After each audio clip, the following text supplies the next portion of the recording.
ओम अज्ञानतिमिरान्धस्य ज्ञानाञ्जनशलाकया चक्षुरुन्मीलितं येन तस्मै श्रीगुरवे नमः। नमः ओम विष्णुपादाय कृष्णप्रेष्ठाय भूतले श्रीमते भक्तिवेदांत स्वामिने इति नामिने। नमस्ते सरस्वती देवे गौरवाणी प्रचारिणे निर्विशेष शून्यवादी पाश्चात्य देशतारिणे। श्री कृष्ण चैतन्य प्रभु नित्यानंद श्री अद्वैत गदाधर श्रीवासादि गौर भक्त वृंद। हरे कृष्णा कृष्णा कृष्णा हरे हरे, हरे राम राम राम हरे हरे। तो प्रत्येक रविवार की तरह इस बार भी हम लोग श्रीमद् भागवत गीता यथारूप से चर्चा करेंगे। और जैसा कि विदित है, श्रीमद् भागवत गीता का अध्ययन करने से क्या होता है? मलिने मोचनम पुंसाम जल स्नानम दिने दिने सकृत गीता अमृत स्नानम संसार मलिनाशनम। कि जिस प्रकार स्नान करने से शरीर का जो है मल या गंदगी साफ होता है, दूर होता है, लेकिन वो हमको डेली डेली करना पड़ता है, जल स्नानम दिने दिने। लेकिन एक श्रीमद् भगवद गीता का अमृत है, जिसमें कि यदि श्रद्धालु जन एक बार भी डुबकी लगा लें तो क्या होता है? संसार मलिनाशनम। उसका जो है भव सागर में जो बार बार जन्म मृत्यु रूपी मल है माया का, उसका नाश हो जाता है। तो गुरु कृपा से, आचार्य कृपा से, भगवत कृपा से प्रत्येक रविवार को हम लोग श्रीमद् भगवद गीता यथारूप जी से चर्चा कर रहे हैं। और इसमें अभी हम लोग तीसरे अध्याय पर चर्चा कर रहे हैं। तीसरे अध्याय का शीर्षक है कर्मयोग। तो जैसा कि हमने देखा कि कुरुक्षेत्र के युद्ध स्थल में प्रथम अध्याय में क्या हो गया कि अर्जुन जो है वह विमोहित हो गए। अपने ही स्वजनों को देख करके वो करुणा से अभिभूत हो गए। और जब वो किम कर्तव्य विमूढ़ हो गए तो भगवान श्री कृष्ण से उन्होंने पूछा कि मुझे बताइए आप कि मुझे क्या करना चाहिए गोविंद? कि क्या मुझे अपने स्वजनों का वध करना चाहिए, अपने गुरुजनों का वध करना चाहिए, कि मुझे साधु बन जाना चाहिए, वैराग्य ले लेना चाहिए? तो फिर भगवान श्री कृष्ण ने अध्याय 2 में विस्तार पूर्वक अर्जुन के सभी प्रश्नों के उत्तर दिए हैं। तो द्वितीय अध्याय को श्रीमद् भगवद गीता का सार भी कहा जाता है। द्वितीय अध्याय में भगवान ने पूरे भगवद गीता का ज्ञान जो है वो सारांश रूप में दे दिया, जिसमें कि सांख्य योग भी है, सकाम कर्म योग है, निष्काम कर्म योग है, बुद्धि योग है। तो इस प्रकार से सारा ज्ञान सुनने के कारण जो है अर्जुन विमोहित हो गए फिर से। और भगवान श्री कृष्ण से कहते हैं तद एकम वद निश्चित्य। हे भगवान श्री कृष्ण, मैं नहीं समझ पा रहा हूं कि क्या श्रेष्ठ है। एक तरफ तो आप कहते हैं कि अपना नियत कर्म करो, और दूसरी तरफ आप कहते हैं कि दूर से ही गर्हित कर्म का त्याग कर दो। तो मैं क्या करूं? मैं क्या महात्मा बन जाऊं, साधु बन जाऊं? तो भगवान श्री कृष्ण फिर कहते हैं अर्जुन से कि दो प्रकार के लोग इस संसार में हैं। कुछ आत्म साक्षात्कार को ज्ञान के माध्यम से समझना चाहते हैं, और कुछ लोग कर्म योग के माध्यम से, अर्थात कृष्ण भावना भावित कर्म के माध्यम से समझना चाहते हैं। तो भगवान श्री कृष्ण यहां स्पष्ट रूप से कह देते हैं कि कर्म न करने से कर्म करना सदैव श्रेष्ठ होता है। और भगवान ने अनेक प्रकार के तर्क के माध्यम से अर्जुन को समझाया है कि किस प्रकार कर्म करना कर्म न करने से श्रेष्ठ होता है। भगवान श्री कृष्ण ने कहा है कि ना तो केवल कर्म का त्याग करने से कोई कर्म के फलों से मुक्त हो सकता है, और न केवल संन्यास ग्रहण करने से सिद्धि प्राप्त की जा सकती है। फिर आगे भगवान श्री कृष्ण कहते हैं कि प्रकृति के गुण के कारण, सतोगुण, रजोगुण और तमोगुण के प्रभाव से जीवात्मा जो है उसको बाय फोर्स कर्म करना ही पड़ेगा। क्योंकि जीवात्मा कैसा है? सच्चित आनंदमय है, वह निष्क्रिय नहीं है। तो उसका स्वरूप ही है आनंद में, तो कुछ न कुछ तो करेगा अपने आनंद के लिए। एक क्षण भी वो बिना कर्म किए नहीं रह सकता है। आगे भगवान श्री कृष्ण कहते हैं कि जो दिखावा करता है कि मैंने अपने कर्म को त्याग दिया है और अपने कर्मेंद्रियों को वश में कर लेता है, लेकिन मन जिसका जो है घूमता रहता है विषयों के ऊपर, वह मिथ्याचारी है। तो हे अर्जुन, तुम मिथ्याचारी मत बनो। अभी तो तुम कह रहे हो कि मैं भीख मांगूंगा, श्रेयो भोक्तुम भैक्षमपि है लोके, मैं भीख मांगूंगा। लेकिन जब तुम भीख मांगने के लिए जाओगे तो जिसके पास भीख मांगने के लिए जाओगे वही कहेगा कि नपुंसक थे क्या। आपके पत्नी का जो है साड़ी खींचा गया भरी सभा में और आपको आपके राज्य से वंचित कर दिया गया, तो आप कायर हैं क्या? आप भीख मांगने के लिए आए हैं? तो उस वक्त क्षत्रिय हो, तुम्हारा स्वभाव तुम्हें धिक्कारेगा, कचोटेगा, और उस वक्त तुम गांडी उठाओगे, क्योंकि अपने गुण से प्रभावित होकर के तो कर्म करना ही पड़ेगा। तो इसीलिए ऐसी स्थिति को उत्पन्न मत होने दो, मिथ्याचारी मत बनो। भगवान कहते हैं कि मैं ऐसा मानता हूं कि जो व्यक्ति मन के द्वारा अपने कर्मेंद्रियों को संयमित करने का प्रयास करता है और अनासक्त भाव से अपना कर्म करता है, वह अति उत्कृष्ट है। इस प्रकार से भगवान समझाते हैं। इसीलिए हे अर्जुन, अपना नियत कर्म करो, क्योंकि कर्म नहीं करने से शरीर का निर्वाह भी नहीं हो सकता है। अगर कर्म नहीं करेंगे तो खाएंगे क्या? और खाएंगे नहीं तो भूखे भजन न हो ही गोपाला, भूखे तो भजन भी नहीं बनेगा। तो यहाँ पे भगवान श्री कृष्ण जो है कह रहे हैं, कर्म का विधान समझा रहे हैं अर्जुन को कि किस प्रकार से करना चाहिए। तो बहुत ही महत्वपूर्ण श्लोक है, 9वां श्लोक। यज्ञार्थ कर्मणो अन्यत्र लोको अयम कर्म बंधनः तद अर्थम कर्म कौन्तेय मुक्त संगः। इस प्रकार से तुम कर्म करोगे, मेरे लिए कर्म करोगे, विष्णु की प्रसन्नता के लिए कर्म करोगे, तो मुक्त हो जाओगे। मुक्त संगः समाचरः, तो मेरी प्रसन्नता के लिए कर्म करो। तो भगवान तो कह ही रहे हैं कि युद्ध करो, तो युद्ध करेंगे तो भगवान प्रसन्न हो जाएंगे, तो ये युद्ध यज्ञ बन जाएगा। वो युद्ध यज्ञ बन जाएगा, और उस युद्ध में जब वो क्षत्रियों की बलि लेंगे तो वो आहुति बन जाएगी। तो यहां पे फिर भगवान श्री कृष्ण ने पूरे वेद को समेट दिया है, श्लोक नंबर 10 से श्लोक नंबर 16 तक। श्लोक क्रमांक 10 से श्लोक क्रमांक 16 तक भगवान श्री कृष्ण वैदिक यज्ञ विधि की संस्तुति करते हैं और कहते हैं कि जब सृष्टि का निर्माण किया मैंने, तो देवताओं को और मनुष्यों को रचा, और मनुष्यों के लिए मैंने यज्ञ का विधान बनाया। उस यज्ञ के विधान से क्या होता है? देवता प्रसन्न हो जाते हैं। तो जब देवता प्रसन्न हो जाते हैं तो प्रचुर मात्रा में फिर वो आपको वर्षा देंगे। वर्षा देंगे तो अन्न होगा, अन्न होगा तो उससे सारे जो है जीव का पोषण हो जाएगा।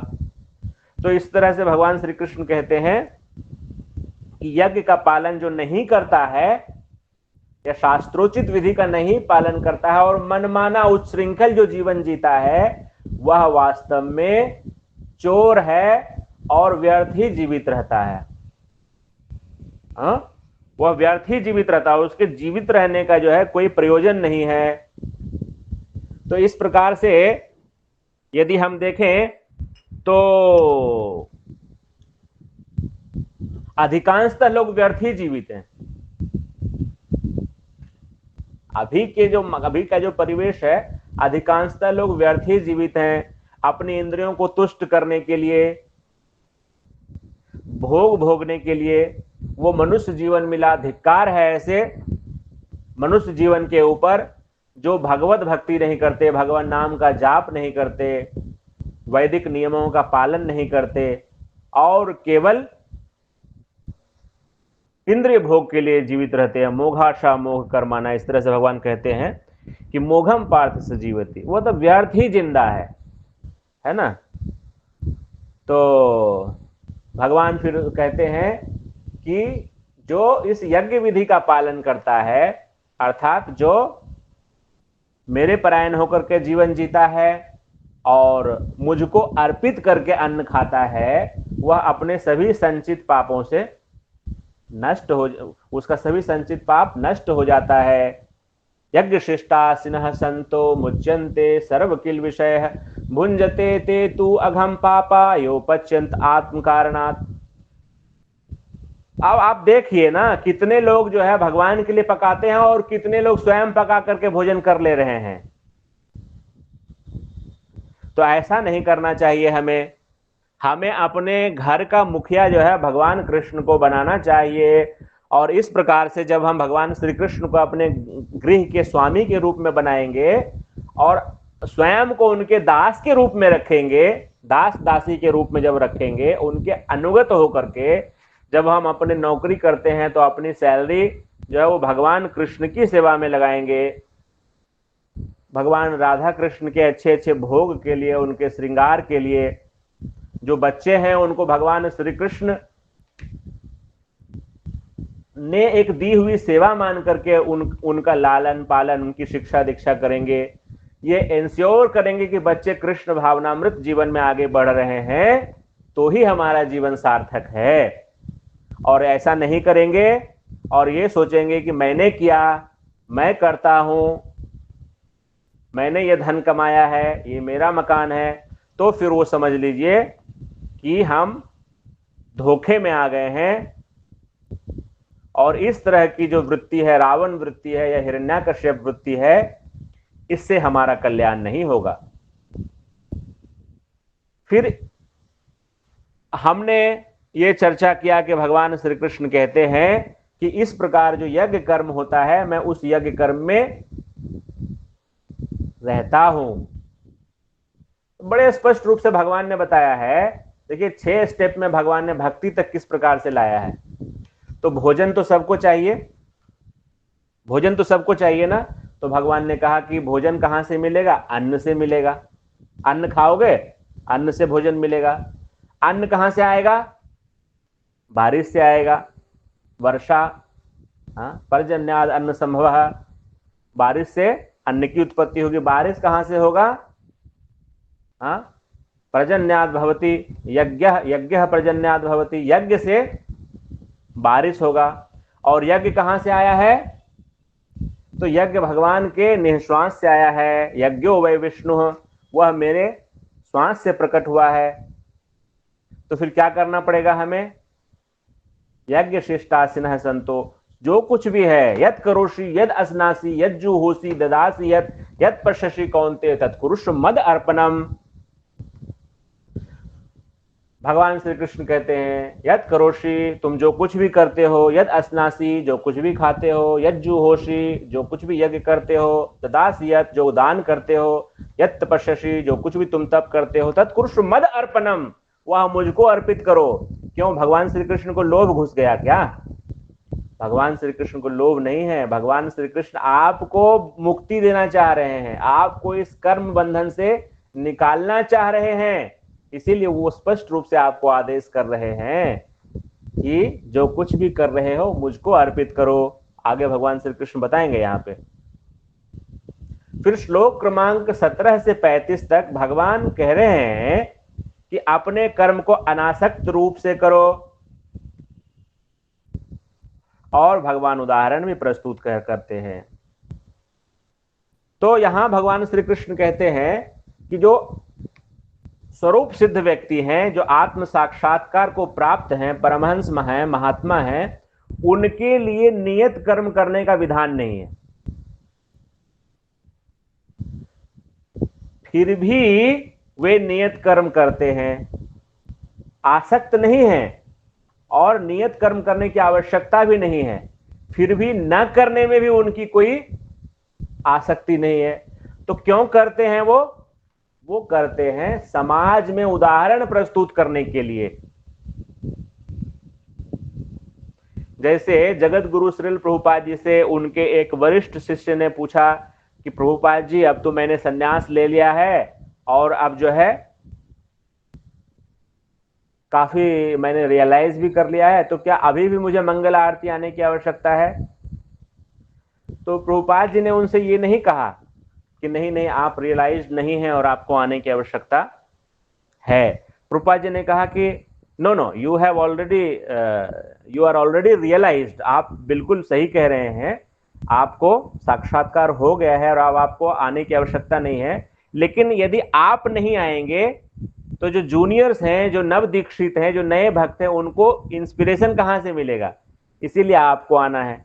तो इस प्रकार से जो स्पिरिचुअल लीडर होते हैं वो भक्तों को इस प्रकार से सेवा में लगाते हैं। यदि आप नए साधक हैं तो आपको सिद्ध होने के लिए आने की आवश्यकता है, और यदि आप सिद्ध हैं तो जो नव दीक्षित हैं उनको प्रेरणा देने के लिए आपको मंगला आरती और ये सब करने की आवश्यकता है। तो यहां पे भगवान कहते हैं कि देखो जनक महाराज का उन्होंने उदाहरण दिया कि जनक महाराज तो कैसे थे, वो आत्म साक्षात्कार से पूर्ण थे और उनके राज्यसभा में जो है बड़े बड़े जो है विशारद विद्वान तत्वदर्शी महात्मा चर्चा किया करते थे। धर्म क्या है, महाजन है, जो हमारे सनातन धर्म में महाजन वर्णित हैं, उन महाजनों में जनक महाराज का नाम है। लेकिन उन्होंने कर्म किया ना, मिथिला के नरेश थे, उन्होंने सारे कर्म को क्यों संपादित किया? क्योंकि जनक महाराज जानते थे कि यदि मैं कर्म का त्याग कर दूंगा तो फिर मेरे नागरिक भी कर्म का त्याग कर देंगे। इसके पश्चात भगवान श्री कृष्ण स्वयं का उदाहरण देते हैं। भगवान श्री कृष्ण कहते हैं कि मेरे लिए तो तीनों लोकों में कुछ भी करणीय नहीं है।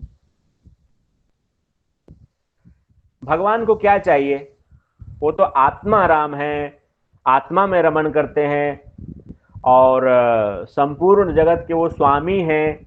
उनकी इच्छा मात्र से ही लय प्रलय होता है, सृष्टि होती है, सब कुछ होता है, उनको किसी बाह्य वस्तु की आवश्यकता नहीं है। लेकिन भगवान श्री कृष्ण कहते हैं कि मैं भी कर्म करता हूं, क्योंकि मैं जानता हूं कि सारे जीव मेरा ही अनुसरण करते हैं। तो यदि मैं अपने नियत कर्मों को नहीं करूंगा तो सब लोग क्या करेंगे? मेरा अनुसरण करेंगे। और यदि मैं निर्धारित कर्म को न करूं, जैसे भगवान श्री कृष्ण भाई सांदीपनि मुनि के गुरुकुल में क्यों गए? भगवान श्री कृष्ण को गुरु के पास जाने की क्या आवश्यकता है? तो भगवान श्री कृष्ण क्या कहते हैं? वैदिक आदेश है, तद विज्ञानार्थम स गुरु मेवाभिगच्छेत। भगवत प्राप्ति के लिए, तत्व ज्ञान के लिए आपको गुरु के पास जाना है। तो भगवान श्री कृष्ण ये सिद्ध करने के लिए गुरु के पास जाते हैं, ताकि हम भी जाएं गुरु के पास। तो इस प्रकार से भगवान श्री कृष्ण कहते हैं कि मैं भी तो आचरण करता हूं, क्योंकि यदि मैं ना करूं तो ये संसार जो है ये गलत रास्ते पे जाएगा, पथ भ्रष्ट हो जाएगा और वर्ण संकर उत्पन्न होंगे, और इस जो धर्म विहीन संप्रदाय हो जाएगा। तो मैं तो सबका पिता हूं ना, अहम बीज प्रदः पिता, मैं समस्त जीवात्माओं का पिता हूं। तो ये जो जीवात्माएं हैं यदि पथ भ्रष्ट हो जाएंगी तो मैं इसके लिए जिम्मेदार हो जाऊंगा। इसीलिए मैं मार्गदर्शन करने के लिए और परंपरा स्थापित करने के लिए मैं भी कर्म करता हूं। तो इसीलिए जब मैं करता हूं तो तुम भी करो, है ना? तो इसीलिए भगवान श्री कृष्ण यहां पे कहते हैं कि सामान्य लोग कैसे होते हैं? सामान्य लोग वो रजोगुण से प्रभावित होकर के कर्म करते हैं, अनेक प्रकार की भौतिक योजनाएं बनाते हैं इंद्रिय सुख प्राप्त करने के लिए। तो विद्वान व्यक्ति को चाहिए कि उसे विचलित न करे, है ना? अरे ये तो सब माया है भाई, क्या आप माया में पड़े हुए हैं, इस प्रकार से उसको विचलित न करे, बल्कि वो सब प्रकार से अपने आचरण से दिखाए कि अनासक्त भाव से किस प्रकार कर्म किया जाता है। क्योंकि एक सिद्धांत यहां पे भगवान श्री कृष्ण बताते हैं जो बहुत ही फेमस है, यत यत आचरति श्रेष्ठ तत तत एव इतरो जनः स यत प्रमाणम कुरुते लोकः तत् अनुवर्तते। यत यत आचरति श्रेष्ठ, जिस प्रकार से श्रेष्ठ लोग आचरण करते हैं बाकी लोग उनका अनुसरण करते हैं। सौ यत प्रमाणम कुरुते लोका तत् अनुवर्तते। वो जिस प्रकार से आचरण करते हैं, जो प्रमाण प्रस्तुत करते हैं, सामान्य जनता उसको फॉलो करने लगती है ना। तो इसीलिए जो है श्रेष्ठ व्यक्ति को श्रेष्ठ कर्म करना चाहिए। इसीलिए आप विचलित मत करो ऐसे व्यक्ति को जो सामान्य सांसारिक कर्म में लगे हुए हैं। उनको आप अपने कर्म से प्रेरणा दो। आचरेत इति आचार्य, जो अपने आचरण से शिक्षा दे दे वो आचार्य है। जो अपने वाणी से शिक्षा दे वो आचार्य नहीं है, जो अपने आचरण से शिक्षा दे वो आचार्य है। तो इसीलिए भगवान श्री कृष्ण अर्जुन को यहां पे क्षत्रिय धर्म निर्वहन करने के लिए प्रेरणा दे रहे हैं। और जनक महाराज जी का उदाहरण दिया, स्वयं अपना उदाहरण दिया। परंतु यहां पे सावधान क्या रहना है, हमें सावधान रहने की आवश्यकता है कि हमें जो है भगवान का जो है अनुकरण नहीं करना है। भगवान या जो भी महाजन हैं उनके जो आदेश हैं उनका अनुसरण करना है। जैसे कई सारे आपको इस प्रकार से मिलेंगे जो शिव जी के भक्त हैं, वो कहेंगे आपसे कि भाई हमारे शिव जी भी भांग खाते हैं, गांजा पीते हैं, तो इसलिए हम भी भांग खा सकते हैं, गांजा पी सकते हैं, तंबाकू खा सकते हैं। आप उनसे कहिए कि शिव जी तो जो है विष का समुद्र भी पी जाते हैं और गले में जो है उनके विषधर भी रहता है, तो आप भी थोड़ा जहर पी करके देख लीजिए।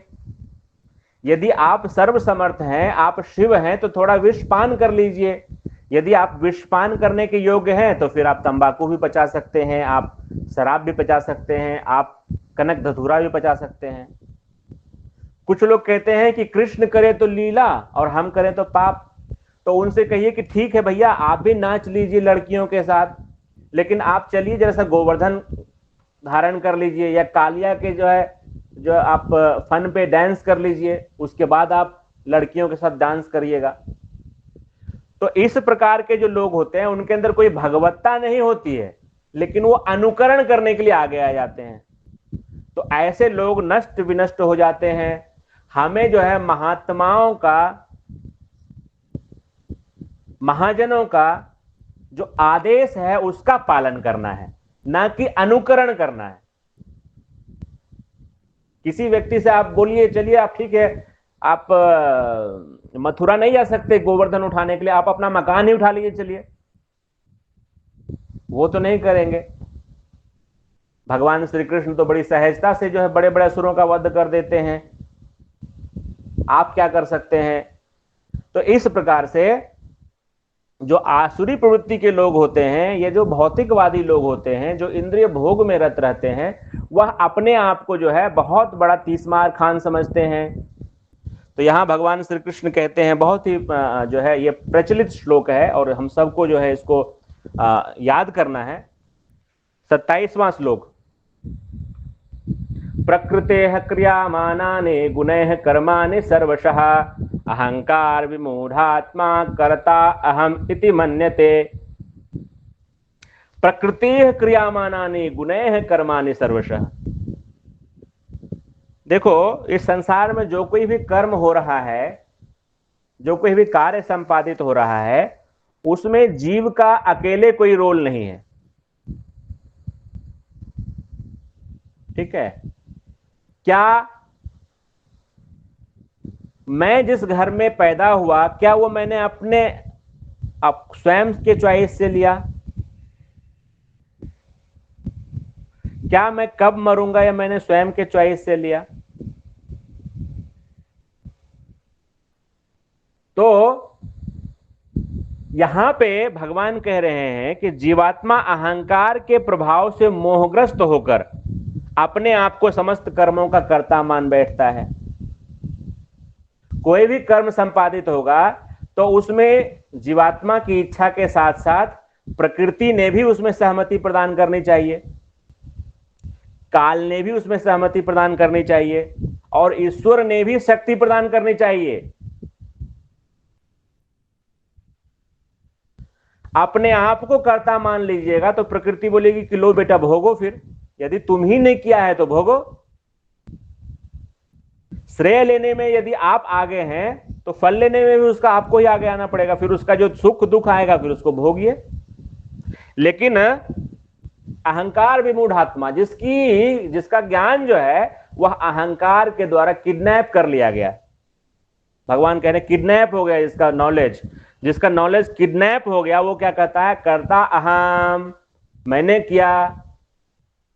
तो बहुत लोग जो है बड़े शान से जो है कहते हैं कि देखो मैं जो है जीरो से शुरू किया मैंने, और अपने जीवन में मैंने संघर्ष करके ये किया, मैंने जमीन खरीद लिया, मैंने मकान बना लिया, मैंने बच्चों को बना दिया, है ना, मैंने ये किया, मैंने वो किया। तो अभी जनवरी में एक कस्टमर जो है मेरे पास आए थे, अभी जनवरी की मैं बात बता रहा हूं।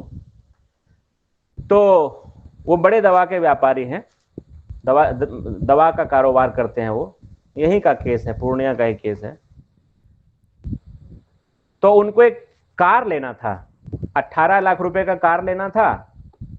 और वो जो बात कर रहे थे तो इस प्रकार से कर रहे थे कि सर मुझे जो है कल जो है एनी हाउ कार लेनी है, तो आज यदि आप फाइनेंस कर दे तो ठीक है, नहीं तो पैसा मेरे अकाउंट में रखा हुआ है, कल मैं कैश पेमेंट करके ले लूंगा। तो हमने कहा कि नहीं श्रीमान जी, मैं आपको आज ही जो है सारा काम करके दे देता हूं और डीडी वगैरह बना करके दे देता हूं, आप क्यों कैश लेकर के ये खरीदेंगे। तो वो अपने मोबाइल में जो है मुझे दिखा रहे थे वीडियो कि मैं ऐसा मकान बनाऊंगा, इसका जो है 2 करोड़ रुपए का प्रोजेक्ट है, और पूरा उसका 3D जो है वो वीडियो दिखा रहे थे, ऐसा होगा, ऐसा ग्लास लगाऊंगा, ऐसा लाइट लगाऊंगा, ये सारी चीजें जो है। और उनकी अवस्था कितनी थी? 40 वर्ष की। और मैं बहुत पुरानी घटना नहीं बता रहा हूं, अभी की बता रहा हूं मैं, जनवरी फरवरी की घटना बता रहा हूं जो। और 2-3 महीने पहले उसके भाई आए मेरे पास, बाल वगैरह मुड़ा हुआ था ऐसे करके। तो मैंने पूछा कि क्या बात है भाई? तो रो रहे थे वो, बोले कि जो है मेरे भाई साहब जिन्होंने आपके यहाँ से गाड़ी लिया था वो कोरोना में उनकी डेथ हो गई, तो ऑक्सीजन के बिना तड़प तड़प करके मर गए। 4 महीने के बाद उनका मौत था,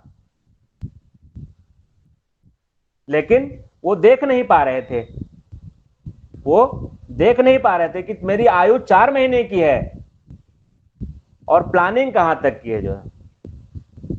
ठीक है, तो इस प्रकार से जो है अहंकार विमूढ़ात्मा करता अहम इति मन्यते, जिसकी चेतना मारी गई है, ऐसा अहंकारी व्यक्ति कहता है कि मैंने ये किया, लेकिन वास्तव में ये सब प्रकृति के गुण संपन्न करते हैं। तो ज्ञानी व्यक्ति जानता है इस बात को कि जो है ये मैं नहीं कर रहा हूं, ये प्रकृति के गुण कर रहे हैं, लेकिन फिर भी डायरेक्टली जो है आप हिट कर दोगे तो उससे काम नहीं बनेगा। तो बुद्धिमान व्यक्ति क्या है?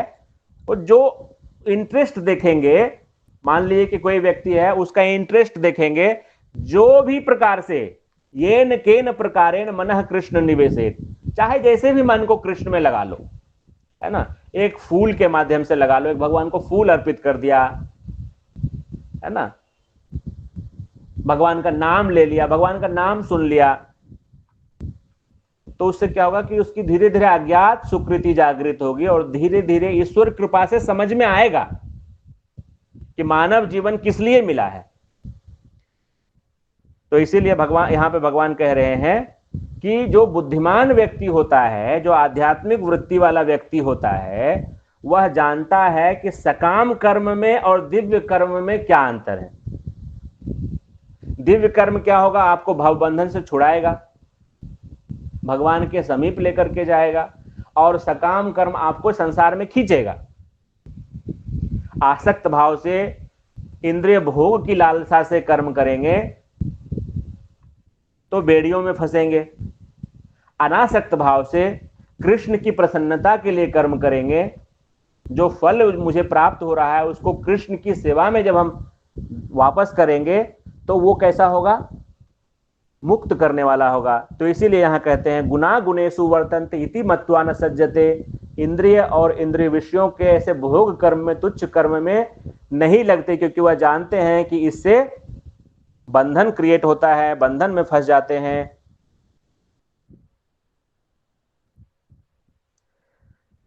तो इसीलिए यहाँ पे 30वें श्लोक में प्रभुपाद जी कहते हैं कि ये 30वां श्लोक जो है भगवत गीता का एक तरह से सार है। बहुत सुंदर श्लोक है ये। मयि सर्वाणि कर्माणि सन्न्यस्य अध्यात्म चेतसा निराशीः निर्ममो भूत्वा युद्धस्व विगतज्वरः। देखिए यहाँ पे कर्म योग में भी भगवान श्री कृष्ण जो है स्पष्ट रूप से इंडिकेट कर रहे हैं कि वो कर्म किस प्रकार का होना चाहिए। कर्म का मतलब ऐसा हम बिल्कुल ना समझें कि हम कुछ भी कर रहे हैं तो वही कर्म योग हो गया। यहां भगवान क्या कर रहे हैं, मयि सर्वाणि कर्माणि सन्न्यस्य अध्यात्म चेतसा। अतः हे अर्जुन, अपने सारे कार्यों को मुझ में समर्पित करके मेरे पूर्ण ज्ञान से युक्त होकर, लाभ की आकांक्षा से रहित, स्वामित्व के किसी दावे के बिना तथा आलस्य से रहित होकर युद्ध करो। कर्म कैसे करना है? अब यहां अर्जुन को युद्ध करने के लिए कह रहे हैं, आप यहां पे युद्ध मत करिए, आप जो है आपको जो भगवान ने नियत कर्म दिया है उसको करिए, लेकिन यहां पे ये बाकी टर्म्स कंडीशंस जो है उसको फॉलो करना होगा। तो यहां पे निराशिह का अर्थ क्या है? स्वामी के आदेशानुसार निराशिह। तो देखिए माया कैसा है, उल्टा है, उल्टा। यहां पे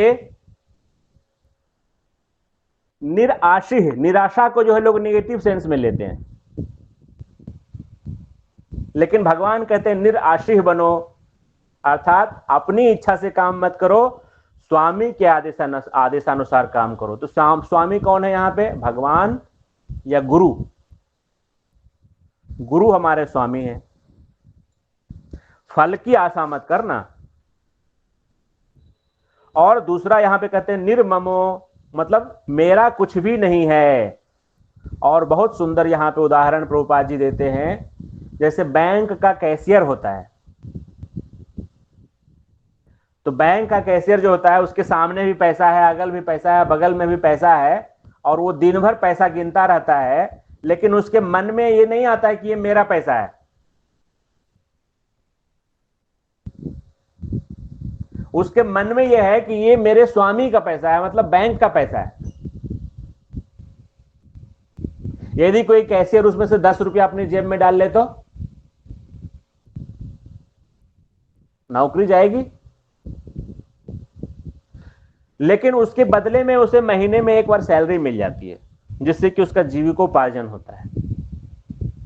अब यदि मान लीजिए कि किसी दिन जो है 10 करोड़ डिपॉजिट आ जाए तो भी उसको कोई फर्क नहीं पड़ता, और किसी दिन जो है 10 लाख भी ना आवे तो भी उसे कोई फर्क नहीं पड़ता। समझिए, बहुत ही जो है प्रभुपाद जी सटीक उदाहरण से समझाना चाह रहे हैं कि हम भगवान श्री कृष्ण की प्रसन्नता के लिए कर्म कर रहे हैं। फल जो है उससे हमें क्या मतलब? 10 करोड़ आवे तो, कुछ नहीं आवे तो। ऐसा यदि भाव हमारा बन जाए तो हम मुक्त हैं। लेकिन दुर्भाग्य से हमें बचपन से ही यह सिखाया गया कि फायदा क्या है इसमें, तुम्हें क्या मिलेगा, इसमें मेरा क्या है, उसमें मुझे क्या मिलेगा, है ना। सेवा की भावना जो है वो खत्म हो गई है। यदि हम सेवा की भावना से कर्म करना शुरू कर दें तो मुक्त हो जाएंगे। तो यहां पे भगवान श्री कृष्ण कह रहे हैं, स्पष्ट रूप से कह रहे हैं कि जो मेरी बात को मानता है, श्रद्धा पूर्वक मेरी बात को मानता है और मेरे आदेशानुसार निष्काम भाव से कर्म करता है, वह सभी प्रकार के कर्म के बंधनों से मुक्त हो जाता है। यो मे मतमिदं नित्यम अनुतिष्ठन्ति मानवाः श्रद्धावन्तो अनुसूयन्तो मुच्यन्ते ते अपि कर्मभिः। लेकिन जो ईर्ष्यावश इन उपदेशों की उपेक्षा करते हैं और इनका पालन नहीं करते, उन्हें समस्त ज्ञान से रहित, दिग्भ्रमित तथा सिद्धि के प्रयासों में नष्ट, भ्रष्ट समझना चाहिए। एकदम स्पष्ट रूप से भगवान कहते हैं कि जो मेरी अवहेलना करता है और शास्त्र विरुद्ध आचरण करता है, तो वह समझ लीजिए कि सिद्धि के प्रयास में नष्ट भ्रष्ट है। और नष्ट भ्रष्ट का मतलब क्या है कि वो इसी भौतिक संसार में ही डुबकी लगाएगा, गोता खाएगा।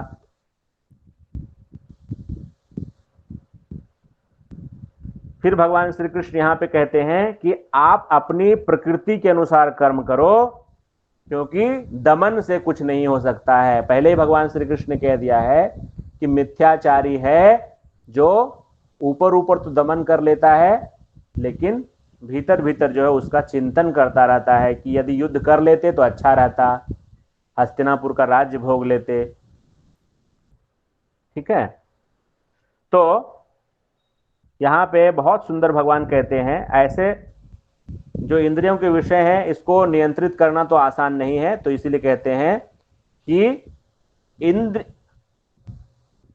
इंद्रियस्य इंद्रियस्यार्थे राग द्वेषो व्यवस्थितो तयोः न वशम आगच्छेत् तो ही अश्व परिपंथिनो। प्रत्येक इंद्रिय था उसके विषय से संबंधित राग द्वेष को व्यवस्थित करने के नियम होते हैं। मनुष्य को ऐसे राग तथा द्वेष के वशीभूत नहीं होना चाहिए, क्योंकि ये आत्म साक्षात्कार के मार्ग में अवरोधक हैं।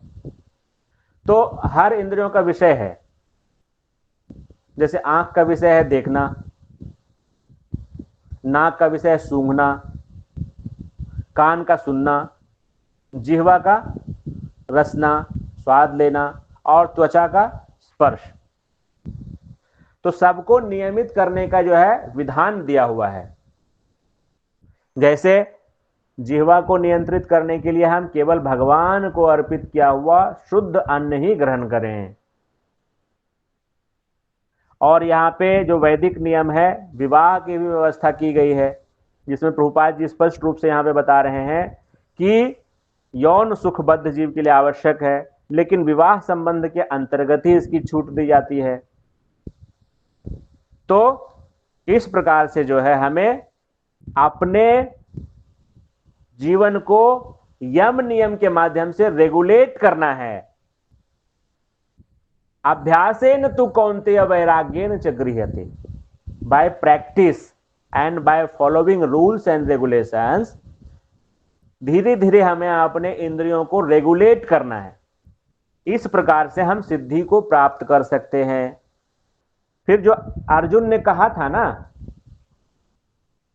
कि अच्छा तो हो कि मैं सब कुछ छोड़ छाड़ करके, राजपाट छोड़ छाड़ करके जंगल में चला जाऊं, तो यहां पे भगवान स्पष्ट रूप से अर्जुन को कह रहे हैं, श्रेयान स्वधर्मो विगुणः परधर्मात् स्वनुष्ठितात् स्वधर्मे निधनम श्रेयः परधर्मो भयावह।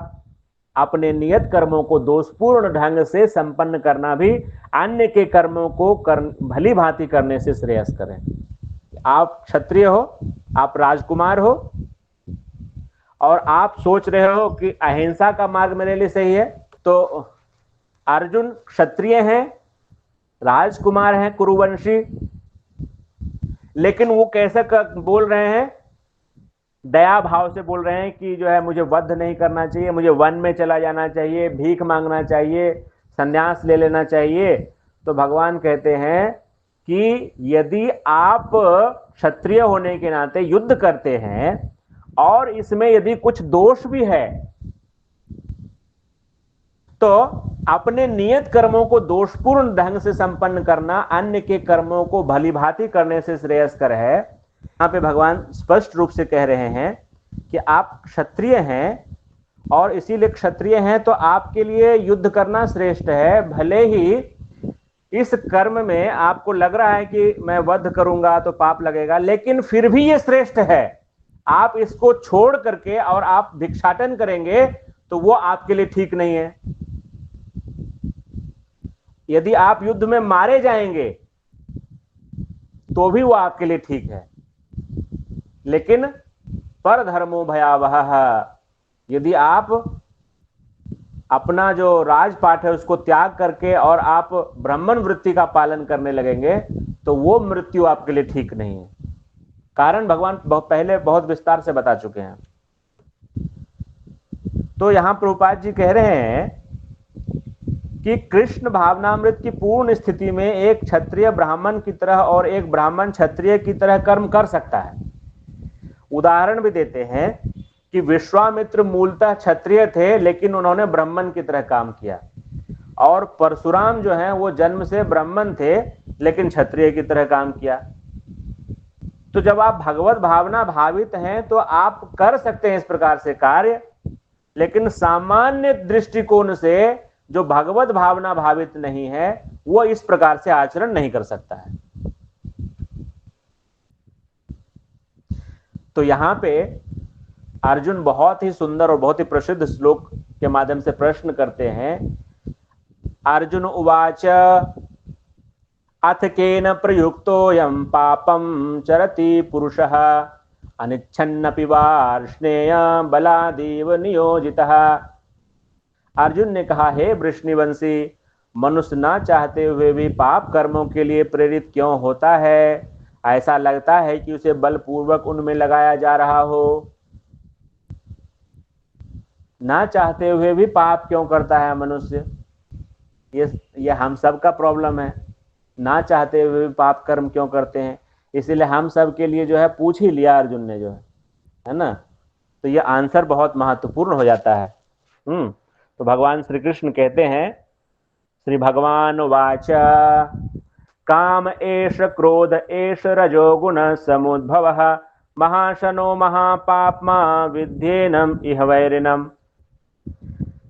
हे अर्जुन, इसका कारण रजोगुण के संपर्क से उत्पन्न काम है, जो बाद में क्रोध का रूप धारण करता है और जो इस संसार का सर्वभक्षी पापी शत्रु है।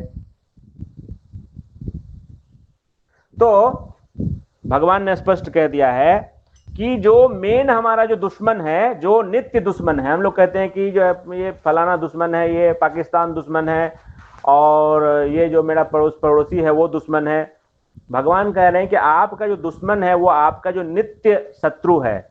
नित्य शत्रु का मतलब जन्म जन्मांतर का बैरी, नित्य बैरी, वह लस्ट है, लस्ट, काम।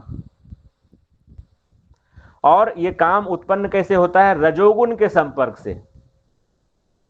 जैसे जोरन या इमली डालने से या खटाई डालने से, साइट्रेट वगैरह डाल देने से दूध जो है वो दही हो जाता है, फट जाता है, दूध फट जाता है। उसी प्रकार से जो भगवान के साथ हमारा नित्य प्रेम है, वह भौतिक प्रकृति में रजोगुण के संपर्क से प्रेम जो है वह लस्ट बन गया है। लस्ट, भौतिक इंद्रियों को तुष्ट करने की वासनाएं। और इसी के कारण जो है, और यही काम जो है वह क्रोध का भी रूप धारण कर लेता है। जब यह पूर्ण नहीं होता है तो उसी में जो है हर तरह के लोग पाप कर्म करते हैं, हत्या भी कर देते हैं। हत्या है, बलात्कार है, जितने भी जघन्य कर्म हैं वो इसी काम के पूर्ण ना होने की वजह से होते हैं। और ये काम क्या, एक तरह से स्वामित्व की भावना, मिथ्या अहंकार, ये सब जड़ है पाप का। तो इस भौतिक संसार में इंद्रिय विषयों के संपर्क में आने के कारण जो शुद्ध प्रेम था हमारा, वह परिवर्तित हो गया काम के रूप में। और एक बार यह जो शुद्ध प्रेम है काम में परिणत हो जाता है तो वापस इसको शुद्ध प्रेम में परिवर्तित करना बहुत कठिन हो जाता है। जड़ भौतिक प्रकृति का भोग लेने का जो है चस्का लग गया है जन्म जन्मांतर, और भोगो और भोगो और भोगो, अभी तो मन तृप्त नहीं हुआ, अभी और भोगेंगे। ठीक है, इस प्रकार से जो है जीवात्मा खूब कोशिश करता है, खूब मुंह मारता है, च्युइंगम की तरह चबाता है।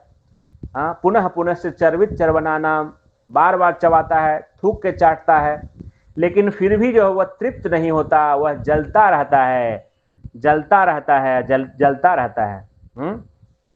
तो ये जो है गूढ़ बात है, इसको समझ करके यदि आचरण करना शुरू करें तब कुछ बात बन सकती है। तो यहां पे प्रभुपाद जी जो है बता रहे हैं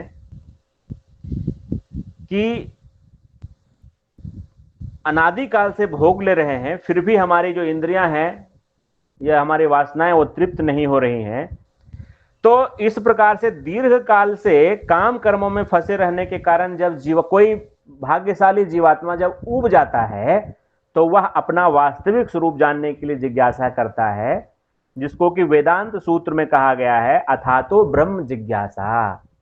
मैं कौन हूं, मेरा स्वरूप क्या है, मुझे आनंद की प्राप्ति क्यों नहीं हो रही है, मैं क्यों जल रहा हूं, इस प्रकार से जो विचार करता है तो उसका मनुष्य जीवन शुरुआत होता है।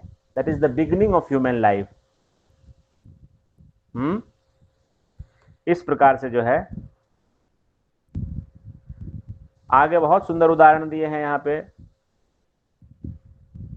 भगवान राम के अनन्य सेवक हनुमान ने रावण की स्वर्णपुरी लंका को जलाकर अपना क्रोध प्रकट किया, किंतु ऐसा करने से वे भगवान के सबसे बड़े भक्त बन गए। यहां पर श्री कृष्ण अर्जुन को प्रेरित करते हैं कि वह शत्रुओं पर अपना क्रोध भगवान को प्रसन्न करने के लिए दिखाए। अतः काम और क्रोध कृष्ण भावनामृत में प्रयुक्त होने पर हमारे शत्रु न रहकर मित्र बन जाते हैं। तो काम को ब्रज की गोपांगनाओं ने भगवान की सेवा में लगाया और क्रोध को देखिए यहां पे हनुमान जी ने भगवान की सेवा में लगाया। तो इस प्रकार से यदि भगवान की सेवा में यदि हम लगें तो फिर धीरे धीरे धीरे हमारा काम और क्रोध जो है वह प्रेम का रूप धारण करेगा।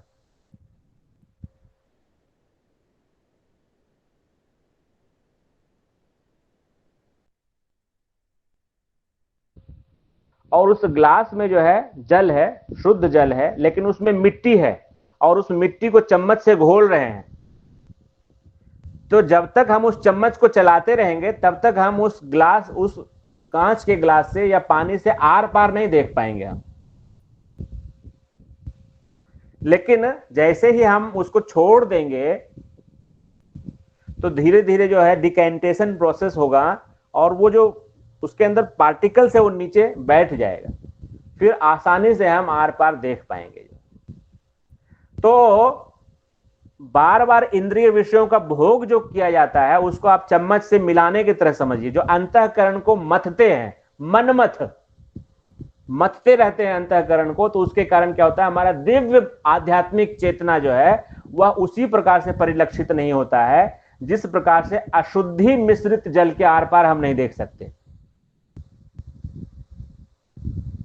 लेकिन भगवान श्री चैतन्य महाप्रभु ने आयतु की कृपावश इतना सुंदर प्रोसेस दिया है।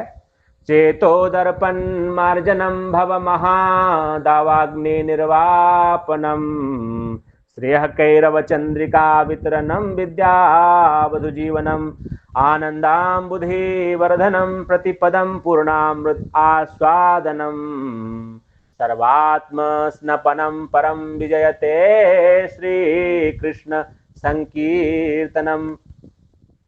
चेतो दर्पण मार्जनम, हमारे जो चेतना में जो काम क्रोध का जो मल जमा हुआ है इसको मार्जन करने के लिए, जैसे कोई चमचमाती हुई थाल है लेकिन उसमें आपने मालपुआ खाया और कटहल की सब्जी लेकर के पाया है आपने प्रसाद, तो उसकी चिकनाई जो उसके अंदर लग गई।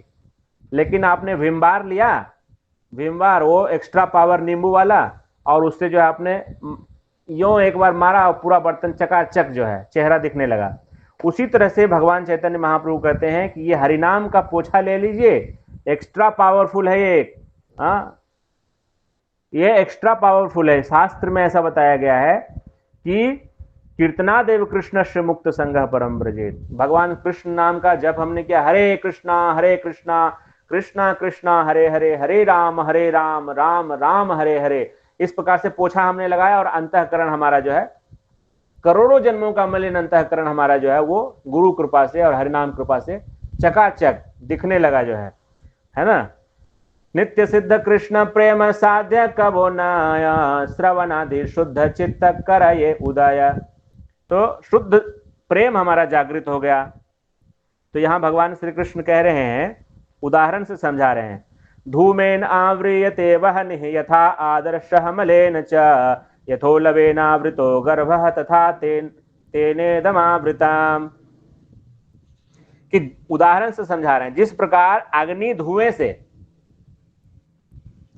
दर्पण धूल से तथा भ्रूण गर्भाशय से आवृत रहता है, उसी प्रकार जीवात्मा इस काम की विभिन्न मात्राओं से आवृत रहता है। तो कितना भगवान ने देखिए परफेक्ट एग्जाम्पल दे रहे हैं। अग्नि धुएं से, जैसे धुआं है तो हम उसको जो है पंखा झल करके थोड़ा हवा दे करके जो है अग्नि को प्रकट कर सकते हैं। उसी प्रकार से यदि हम हरिनाम का और सत्संग का हवा दें तो ये काम को हम प्रेम में प्रकट कर सकते हैं। जैसे धुएं से अग्नि प्रकट कर लिए, लेकिन ऐसे पता नहीं चलेगा। जैसे पहले के समय में जो है अंगीठी जो है बोरसी वगैरह हम लोगों की नानी दादी लगाती थी, तो उसके अंदर कोयला रहता था और अंदर से लाल रहता था बिल्कुल, ऊपर से ऐसा राख, ऐसा लगता था कुछ है ही नहीं जो है। तो थोड़ा कुछ डाल करके उसको जो है गोईठा या किसी चीज से जब उसको पलटते थे तो उसके अंदर पूरा अग्नि इस प्रकार से जो है कि जल जाए आदमी जो है। तो इसी प्रकार से हम लोगों का स्वरूप तो वैसे ही है। हाँ, अहम ब्रह्मास्मि, हम लोग ब्रह्म है और भगवान श्री कृष्ण क्या है, परम ब्रह्म परम धामो परम ब्रह्म है। कभी ये भ्रम में नहीं पड़ना चाहिए कि हम ब्रह्म है और भगवान कृष्ण के समकक्ष है। भगवान को ब्रह्म नहीं कहा गया, भगवान को परम ब्रह्म कहा गया है। ठीक है, सब ब्रह्म के भी पिता है वो। तो हम लोग भी जो है वो उसी अग्नि के समान है, लेकिन काम की विभिन्न मात्राओं से ढका हुआ है। काम मतलब lusty desires, desire for sense gratification.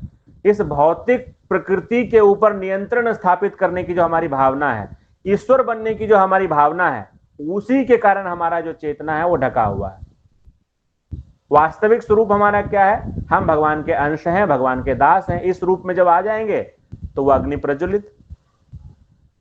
दर्पण धूल से,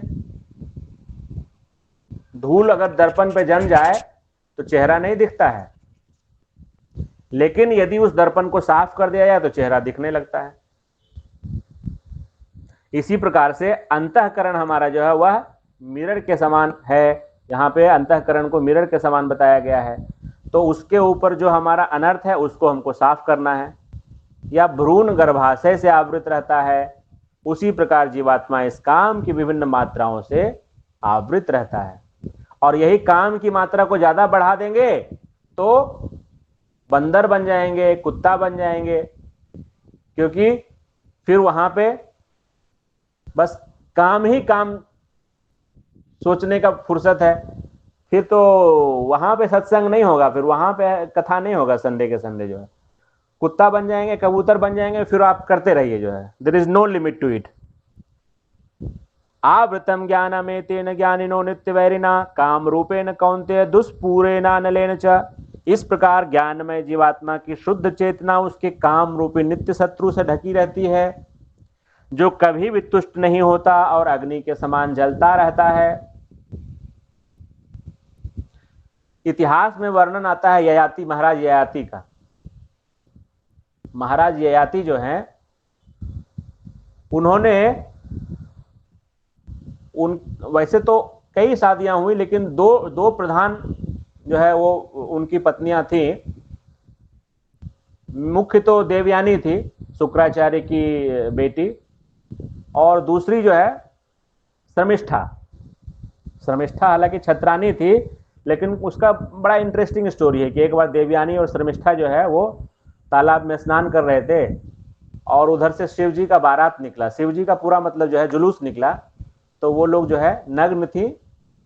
तो घबराहट में जो उन्होंने जब कपड़ा पहना तो गलती से जो है देवयानी ने शर्मिष्ठा का और शर्मिष्ठा ने देवयानी का कपड़ा पहन लिया था। तो देवयानी शुक्राचार्य की पत्नी जो पुत्री थी वो बहुत आक्रोशित हो गई और शर्मिष्ठा को उसने बोला कि जो है तुम लोग जो है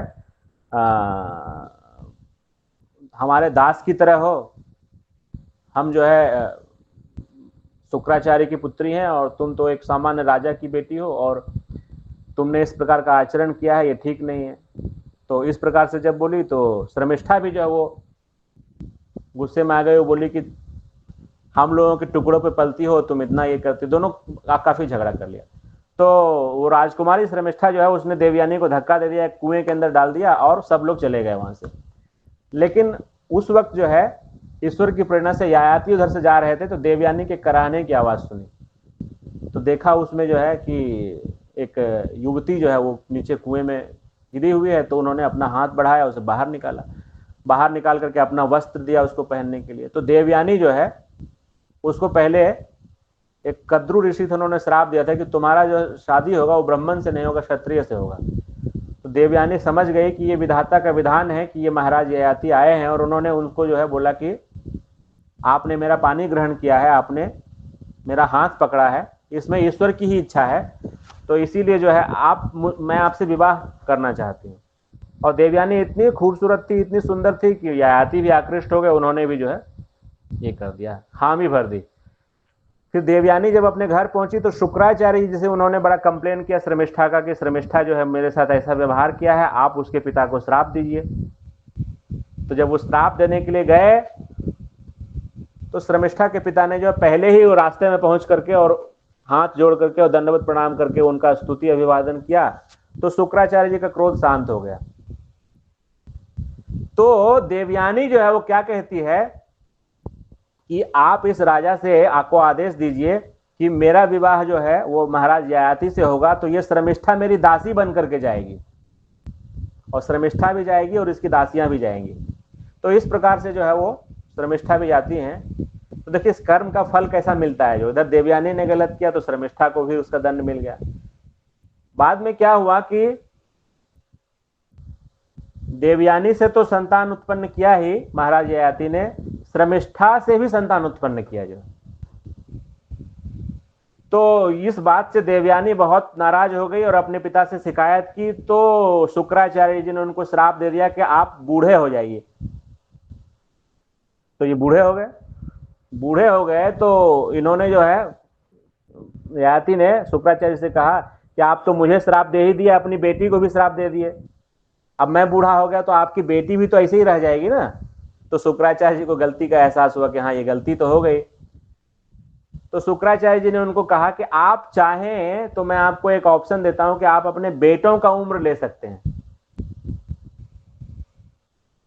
तो ययाति ने अपने बेटे, उनके जो बेटे थे यदु थे, कुरु थे, यदु थे और अलग तुर्वसु थे, इस तरह से थे। तो सबसे छोटे पुत्र पुरु ने जो है अपना उम्र दिया उनको, पुरु ने, बाकी सबने मना कर दिया।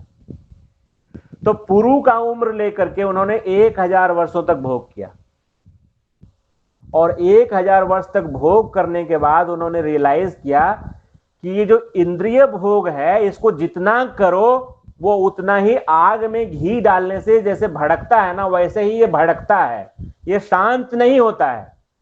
और महाराज ययाति ने बहुत सुंदर प्रवचन किया है अपने बेटों को और अपनी पत्नी को, और जो उनकी युवावस्था थी वो वापस पुरु को वापस करते हैं, और पुरु को ही जो है पूरे संसार का राजा बनाते हैं। बाकी लोगों को कहते हैं तुम दुष्टों, तुमने पिता की बात नहीं मानी, तुम इनके अधीन रह करके तुम लोग ये करो जो है। तो इस प्रकार से यहाँ पे इस कथा के माध्यम से हमें उपदेश दिया गया है कि ये अग्नि है और इसमें जितना घी डालेंगे उतना ये जलेगा। ऐसा नहीं है कि ये भोगने से खत्म हो जाएगा।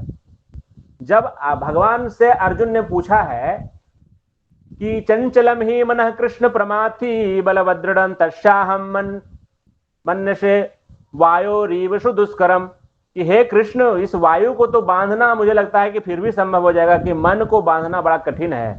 तो भगवान श्री कृष्ण क्या कहते हैं? भगवान श्री कृष्ण कहते हैं असंशयम महाबाहो मनोदुर्निग्रहम चलम अभ्यासेन तु कौन्तेय वैराग्येन च गृह्यते। दो बात बताते भगवान, अभ्यास प्रैक्टिस और वैराग्य रिनंसिएशन। तो प्रैक्टिस करना पड़ेगा और रिनंसिएशन वैराग्य धारण करना पड़ेगा। प्रैक्टिस और रिनंसिएशन यदि हम करते रहेंगे और भगवान का नाम जपते रहेंगे तो अवश्य ही धीरे धीरे जो है हमारे अंदर से ये जो भोग वासना है जिसके कारण हम इस भौतिक संसार में फंसे हुए हैं, ये अवश्य ही खत्म होगा। तो इसके आगे भगवान श्री कृष्ण कहते हैं कि इंद्रियां, मन और बुद्धि इस काम के निवास स्थान है। इसके द्वारा यह काम जीवात्मा के वास्तविक ज्ञान को ढक कर उसे मोहित कर लेता है। तो ये जो दुश्मन है, ये हमारे नगर में घुस गया है और हमारे नगर में घुस करके जो है, जो महत्वपूर्ण किले हैं उसके ऊपर कब्जा कर लिया है। जो सामरिक रूप से महत्वपूर्ण जगह है वहां पे कब्जा कर लिया है। कौन कौन सा जगह है? इंद्रियां, मन और बुद्धि। अब यहां से इसको बाहर निकालना, बाहर धकेलना है। तो इंद्रियां, मन और बुद्धि से इसको बाहर निकालना है। तो इंद्रियों को जो है भगवान की सेवा में लगाना पड़ेगा। आध्यात्मिक बुद्धि से मन का नियंत्रण करना पड़ेगा। इसलिए भगवान श्री कृष्ण कहते हैं, इसीलिए हे भरतवंशियों में श्रेष्ठ अर्जुन, प्रारंभ में ही इंद्रियों को वश में करके इस पाप के महान प्रतीक काम का दमन करो और ज्ञान तथा आत्म साक्षात्कार के इस विनाशकर्ता का वध करो। तो इसको, दुश्मन को कभी कमजोर नहीं समझना है और नहीं इसको मौका देना है। ये आग से खेलने का नहीं है। तो इसको जो है रेगुलेट करने का जो यम नियम बताया गया है इसके माध्यम से, 4 नियम का पालन क्यों बताया प्रभुपाद जी ने? नशा पान नहीं करना है, मांसाहार नहीं करना है, जुआ नहीं खेलना है, अवैध मैथुन नहीं करना है। इसीलिए काम का गला घोटने के लिए, काम को जो है प्रारंभ से ही हम कंट्रोल करने का प्रयास कर रहे हैं। और भगवान के नाम का जप, भगवान को अर्पित किया हुआ अन्न, नियमित श्रील प्रभुपाद जी के ग्रंथ का अध्ययन और सत्संग, इस प्रकार से जो है हमारी बुद्धि आध्यात्मिक होगी तो मन को नियंत्रित करेगा। तो ये प्रोसेस से जब हम गुजरेंगे तो निश्चित रूप से सिद्धि प्राप्त होगी, इसमें कोई डाउट नहीं है। लेकिन क्या है कि घबराना नहीं है, पेशेंस रखना है। यहां में बहुत सुंदर बात बताया है भगवान ने, इंद्रियाणि पराण्याहो इंद्रियेभ्यः परम मनः, मनसस्तु परा बुद्धिः, बुद्धिः परतस्तु सः। कर्मेंद्रियां जड़ पदार्थ की अपेक्षा श्रेष्ठ है, मन इंद्रियों से बढ़कर है। हमारी जो कर्मेंद्रियां हाथ पैर है वो ईटा पत्थर से तो ठीक अच्छा ही है, मिट्टी से, और मन जो है वह कर्मेंद्रियों से श्रेष्ठ है, क्योंकि सारी घटनाओं का जो है वो स्थल मन ही है। बुद्धि मन से भी ऊंचा है, क्योंकि बुद्धि से हम मन को रेगुलेट कर सकते हैं। कई बार ऐसा होता है, जैसे आप मार्ग में जा रहे हैं और मान लीजिए कि वहां पे कोई जलेबी निकाल रहा है, आपने देखा जलेबी या समोसा निकाल रहा है और आपको खुशबू आई और इंद्रियों ने जो है मन को खबर भेज दिया कि भाई बढ़िया समोसा बन रहा है, घी में बना रहा है, उसमें जो है पनीर भी डाला है और बढ़िया समोसा बन रहा है, और स्मेल गया, आपको मन में जो है स्टिमुलस आ गया, मन ने बोला खाना है। लेकिन क्या 10 बार में 10 बार आप मन की बात मानते हैं? या कभी मानते हैं कभी नहीं मानते हैं? इसका मतलब कि कोई तो है जो मन को भी सुपरसीड करता है। यदि मान लीजिए मन ही होता, केवल मन के अलावा कुछ दूसरा नहीं होता, तो हम 10 में से 10 बार ही समोसा खरीद लेते ना। लेकिन कोई है जो कैलकुलेट करता है कि मेरे पास टाइम है कि नहीं, मेरे पास पैसा है कि नहीं, और उसके बाद मन को भी मारता है। तो दैट इज इंटेलिजेंस।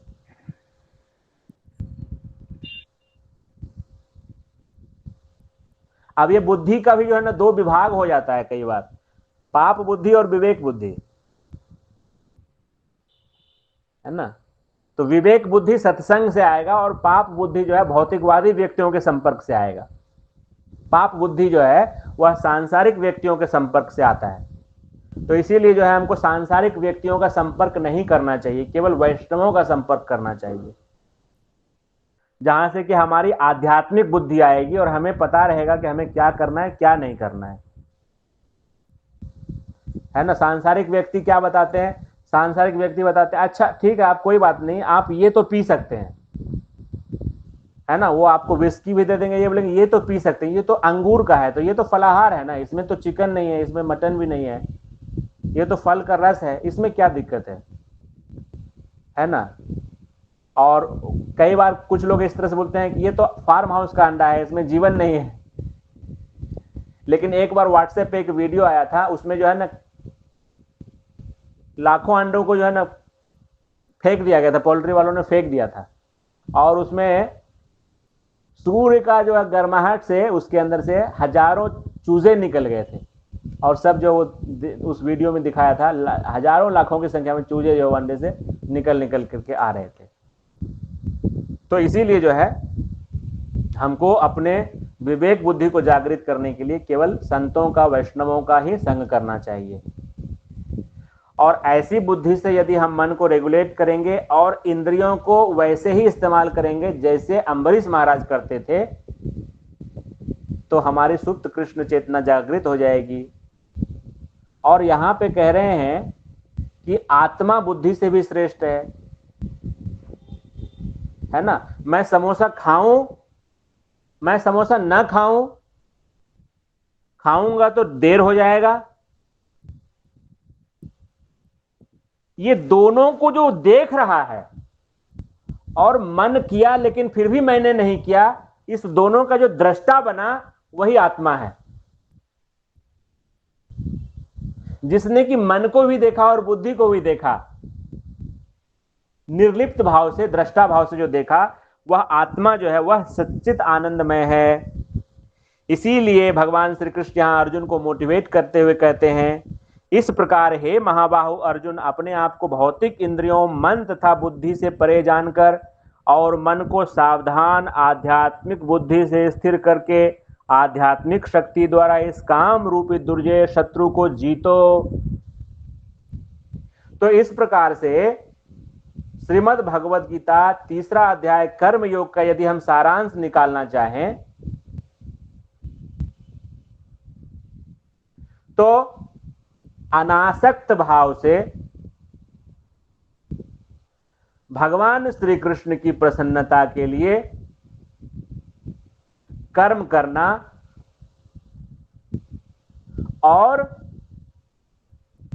इंद्रिय तृप्ति की इच्छा का त्याग करना, ये ही मैसेज इसमें महत्वपूर्ण रूप से भगवान ने दिया है। सार तत्व में 2 वाक्य में यदि हम कहें तो कर्म करना है भगवान श्री कृष्ण की प्रसन्नता के लिए, फल की आसक्ति के बिना, और अपनी इंद्रिय भोग के लिए नहीं, भगवान कृष्ण की प्रसन्नता के लिए। ये कर्मयोग का सिद्धांत है। यदि इसका पालन करते हैं तो हम कर्मयोग कर रहे हैं, नहीं तो हम दिखावा कर रहे हैं। कोई प्रश्न, किन्हीं का कोई प्रश्न हो, साधना से संबंधित भी कोई प्रश्न हो तो पूछ सकते हैं। तो प्रभु कर्म योग और भक्ति योग में डिफरेंस क्या हुआ फिर? वास्तविक कर्म योग जो है वो भक्ति योग ही है। आप इसमें देखिए भगवान श्री कृष्ण ने जो क्या कहा है, मत पर, मई, ऐसे ऐसे शब्दों का इंडिकेट कर रहे हैं, इसी को इलेबोरेट कर देंगे आगे चल करके भक्ति योग में। जैसे 30वें श्लोक में भगवान ने कहा है, देखिए,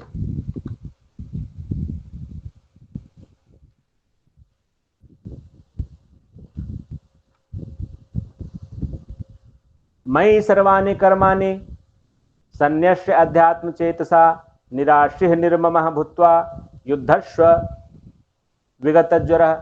तो यहां पे अपने सारे कार्यों को मुझ में समर्पित करके मेरे पूर्ण ज्ञान से युक्त होकर, और भक्ति योग में भगवान श्री कृष्ण यही कहते हैं, यत् करोषि यद् स्नासि यद् जुहोसि ददासि यत् पश्यसि कौन्तेय तत्कुरुष्व मद अर्पणम। तो योग का जो अल्टीमेट पर्पस है वो क्या है, मुझे बताइए।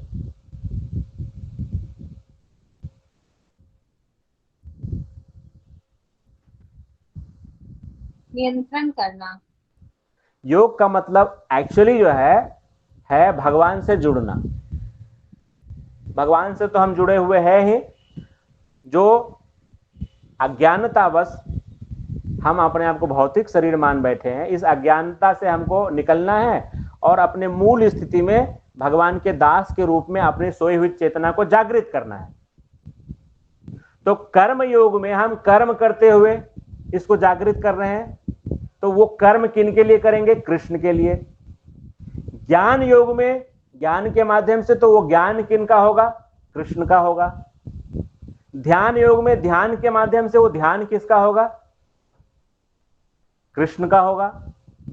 और भक्ति योग में भगवान श्री कृष्ण कहते हैं अनन्य रूप से मेरा चिंतन। अब एक चीज बताइए, यहां पे बहुत बड़े परमहंस महात्मा हैं, उनका विचार मैं आपसे रख रहा हूं। भगवान श्री कृष्ण भगवत गीता में इसी अध्याय में कहते अहंकार विमूढ़ात्मा कर्ता हमिति मन्यते,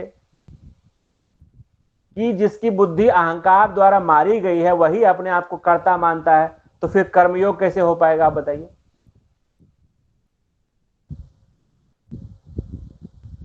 बहुत गहराई से समझिएगा इसको। तो वास्तव में कर्म तो हम करते ही नहीं है।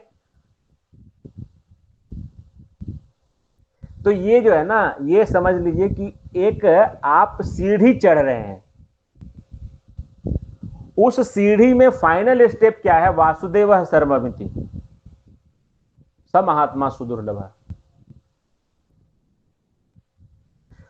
तो यहां पे आपको थोड़ा बताया जा रहा है, धीरे धीरे जो है भगवान रिवील कर देंगे।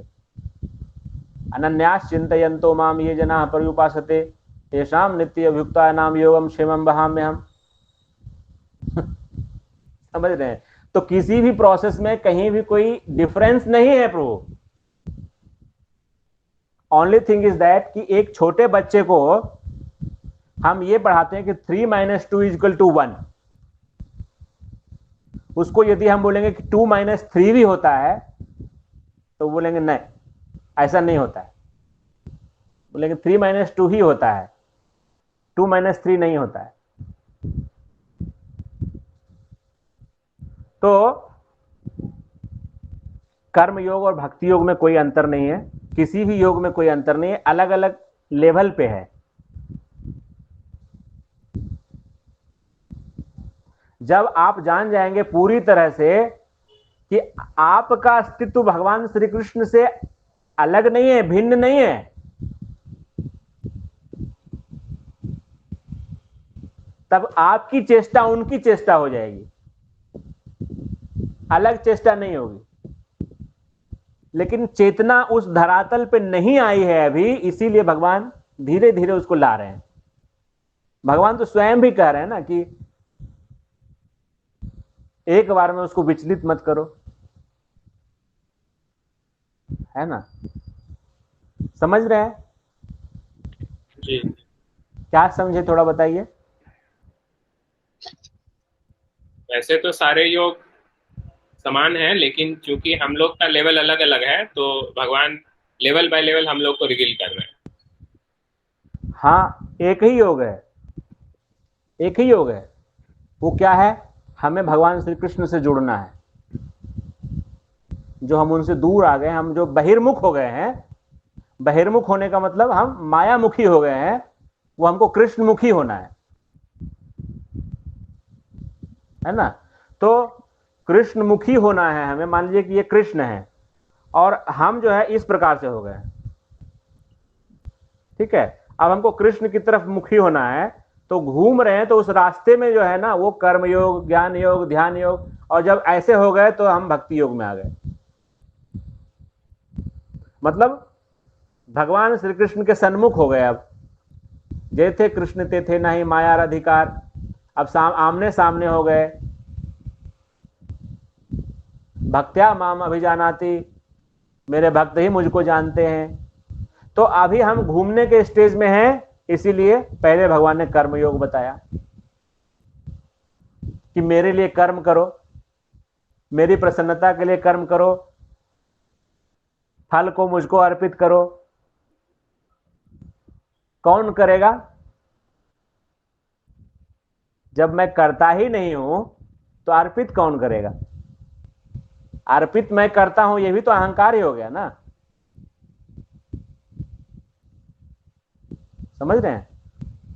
जी। और कोई प्रश्न?